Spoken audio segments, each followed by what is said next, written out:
MP একজন MLA ভোটে জিতে যখন পার্লামেন্টে গিয়ে বসে, মাসিক বেতন জানেন কত একটা এমপির?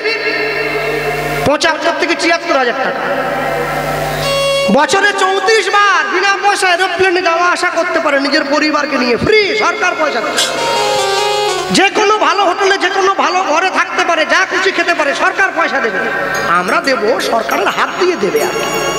হ্যাঁ, তাহলে সে ভোটে জিতলো, তার সব কিছু হলো, সে নিজের বউ ছেলে মেয়েকে নিয়ে আনন্দ করলো, আর তুই পঞ্চু, তুই পাশের বাড়িতে গিয়ে বিরোধী পক্ষের ঘরটা ভেঙে দিয়ে এলি, শত্রু বাড়ালি।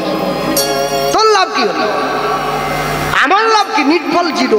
একদিনকে ওর দল যখন ভোটে জিতবে, ও এসে আমার ঘরটা ভেঙে দিয়ে দেবে।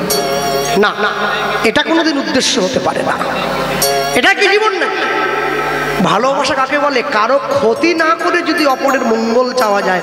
কেউ যদি আপনার শত্রু হয়, তার ক্ষতি চাইবেন না, তার মঙ্গল চাইবেন। যে করে লোকের মন্দ, তার মন্দ করে গোবিন্দ। লোকের কোনোদিন মন্দ চাইতে নেই। তবে হ্যাঁ, যদি কেউ আপনার শত্রু হয়, তার বিরুদ্ধে আপনি কোর্টে গিয়ে কেস করবেন কেন? পকেটের পয়সা খরচ করবেন কেন? বিচারটা বিচারকের চরণতলে দিয়ে দেন। আর বিচারকের ফিস কি জানেন? যদি সম্ভব হয় 2 ফোঁটা চোখের জল দিয়ে দেন, ওটা হচ্ছে বিচারকের ফিস। দেখবেন একটা না একটা সময় গিয়ে তার বিচার যখন শুরু হবে না, একবারে নিখুঁত বিচার, কোনো ভুল থাকে না বিচারে, একদম নিখুঁত। তার বিচারে কোনো ভুল থাকবে না। দিবে আর নিবে, মিলিবে মেলাবে, যাবে না ফিরে, এই ভারতের মহামানবের সাগর তীরে। আমি নিজে ভালো থাকবো, নিজে ভালো খাবো, নিজে ভালো ঘুমোবো, এজন্য পৃথিবীতে আসিনি। এজন্য পৃথিবীতে আসিনি আমার জন্যে কারো যেন অসুবিধে না হয়, আমাকে সেটাও দেখতে হবে, সেটাও দেখতে হবে।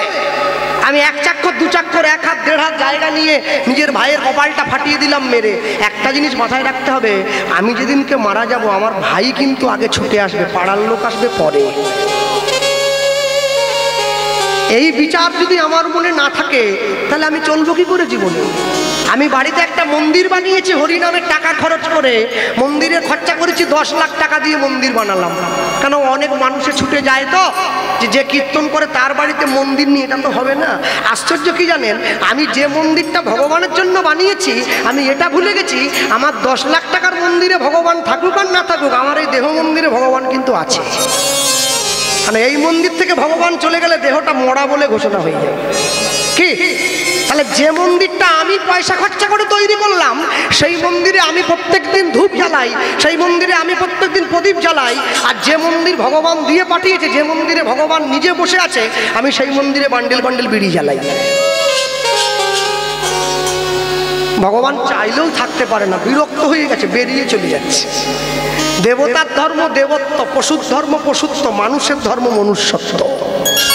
মানুষ যদি মনুষ্যত্ব বিহীন হয়ে যায়, জীবনে সে কোনোদিন নিজের লক্ষ্যে নির্ধারণ করতে পারবে না। নিতাই চাঁদ ছুটে গিয়েছে, নিতাই চাঁদ ছুটে গিয়ে মহাপ্রভুর হাতটা ধরে